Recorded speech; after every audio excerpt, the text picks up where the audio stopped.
और अब राजनीतिक सत्ता की बात करते हैं, जिसमें राहुल गांधी के सुनामी वाले एक बयान ने राजनीतिक तूफान ला दिया है और चर्चा इमरजेंसी की शुरू हो गई है। लोकसभा में नेता विपक्ष और कांग्रेस के बड़े नेता राहुल गांधी ने कल देश में भयंकर आर्थिक सुनामी आने की चेतावनी दी और ये दावा किया कि देश में आर्थिक सुनामी आने वाली है। इस संकट से पैदा होने वाले जन दबाव को दबाने के लिए मोदी सरकार देश में इमरजेंसी लगा सकती है। राहुल गांधी के इस बयान पर राजनीतिक तूफान आ गया। बीजेपी राहुल गांधी पर भर भर कर हमले कर रही है, जबकि कांग्रेस ये कह रही है कि राहुल गांधी ने सही कहा है। मामला यह है कि राहुल गांधी कल आदिवासियों के कार्यक्रम को संबोधित कर रहे थे। यहां उन्होंने 3 दावे किए। पहला बड़ा दावा यह था कि सरकार का नियंत्रण खत्म हो गया है, संस्थाएं विद्रोह कर रही हैं। उन्होंने न्यायपालिका और खुफिया व्यवस्था का जिक्र किया और मुख्य चुनाव आयुक्त उन्हें संदेश भेज रहे हैं। राहुल गांधी अपनी बातों से संकेत देना चाह रहे थे कि सरकार का कंट्रोल खत्म हो चुका है। एक बार विस्तार से सुनिए कि राहुल गांधी ने क्या कहा, फिर इस खबर में रिएक्शन वाले पन्ने भी पलटे जाएंगे। आर्थिक सुनामी आ रही है, भयंकर आर्थिक सुनामी अब आ रही है। उसका कारण है कि हिंदुस्तान का जो प्रोटेक्शन का सिस्टम था, जो इंटरनेशनल इकोनॉमी से एक प्रकार से शॉक अब्जॉर्बर था, उसको बीजेपी ने हटा दिया है। तो एक तरफ से भयंकर आर्थिक सुनामी आ रही है, प्राइसेस बढ़ रही हैं और ये अभी शुरुआत देखी है आपने। ऐसी इकोनॉमिक क्राइसिस आएगी हिंदुस्तान में जो आपने अपने लाइफ में नहीं देखी होगी। ये हो रहा है, इसको अब कोई रोक नहीं सकता है। दूसरी तरफ क्या हो रहा है, हिंदुस्तान के अंदर, सिस्टम के अंदर इंस्टीट्यूशनल रिवोल्ट हो रहा है। तो आप सोचती हैं कि इलेक्शन कमीशन फुली कंट्रोल्ड है। वो 3 साल पहले फुली कंट्रोल्ड है। चीफ इलेक्शन कमिश्नर के मैसेजेस मेरे पास आ रहे हैं। Head of intelligence system, senior judiciary, सारों के सारे रिवोल्ट कर रहे हैं, इंफॉर्मेशन दे रहे हैं हमें। तो जो कंट्रोल का सिस्टम था एक तरफ से, वो कोलैप्स कर रहा है अंदर से, क्योंकि लोगों को दिख रहा है कि जनता का प्रेशर अब ऐसा भयंकर आएगा, अगर हम इस रास्ते पे चलते गए तो हमारे लिए रिस्क हो जाएगा। आप क्या सोचते हो कि इलेक्शन कमिश्नर को डर नहीं लगेगा कल क्या होने वाला है? तो अब क्या हो रहा है, सिस्टम अंदर से ऐसे हिल रहा है पूरा।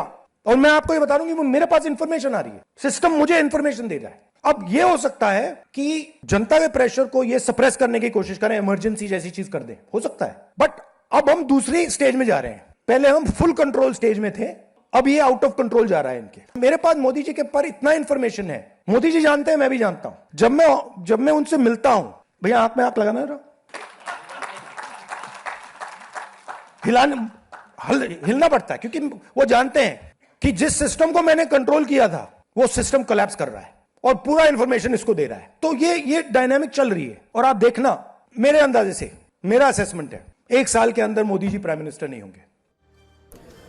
बीजेपी राहुल गांधी के बयान से काफी नाराज है। बीजेपी ये कह रही है कि इमरजेंसी कांग्रेस की सरकार ने लगाई थी, ये राहुल गांधी को पता होना चाहिए, जबकि कांग्रेस कह रही है कि सरकार को राहुल गांधी की बात समझनी चाहिए।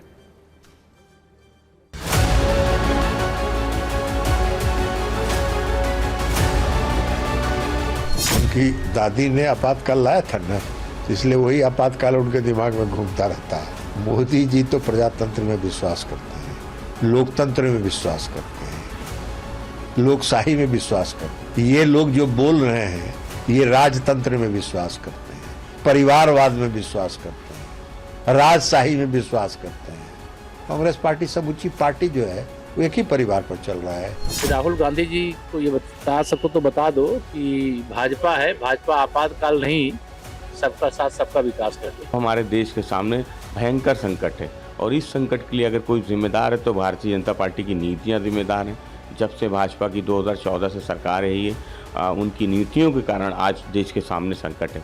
इसलिए समाजवादी पार्टी समझती कि देश की जो जनता है वो भारतीय जनता पार्टी के गलत नीतियों के कारण आज महंगाई से परेशान है।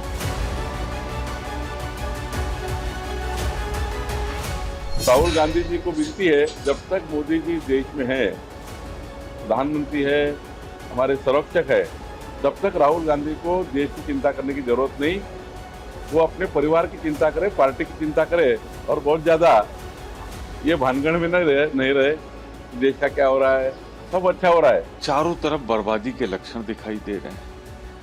मोदी जी अपील कर रहे हैं कि कम खर्ची की जाए। ये अलग बात है कि 5-5 जगहों पे देशों की यात्रा खुद 8,500 के विमान से करते हैं। तो सुधार की कोई गुंजाइश नहीं दिख रही।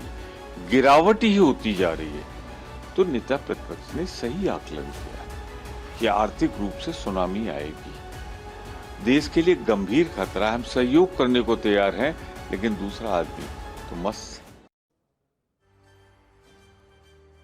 और इन सब के बीच दो बड़े राजनीतिक अपडेट हैं। पहले ये कि 8 जून को इंडिया गठबंधन की बैठक है, लेकिन डीएमके इसमें शामिल नहीं होगी। डीएमके ने कांग्रेस पर धोखा देने का आरोप लगाया है और ये कहा है कि वो अपने कार्यकर्ताओं की भावनाओं का सम्मान करते हुए इंडिया गठबंधन से दूर रहेगी।